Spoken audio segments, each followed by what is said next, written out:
So from the previous videos, this was the one that got the new compressor because of the leaking shaft seal. And that's it. And then we had to find out about, I did the video telling there was an oil balancing issue because the box didn't have instructions whether these compressors came with oil or without. So the customer ordered a shop owner, ordered another compressor from the same manufacturer, same box, and opened it up and tried to drain out oil, and there was no oil. That was good. That means I did not have to, or he didn't have to take off the compressor and drain out oil, because the old compressor had no oil in it. When he turned it upside down to go drain it, there was no oil. Why was there no oil?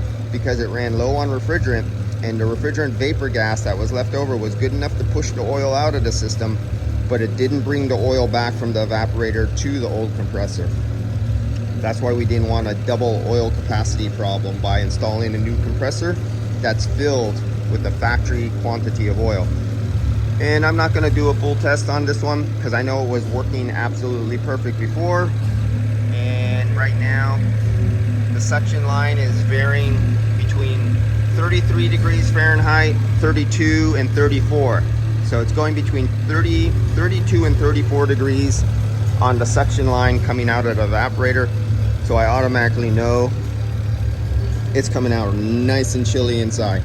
All right guys, that's all I'm doing with this one. I'm taking off and heading to the next shops.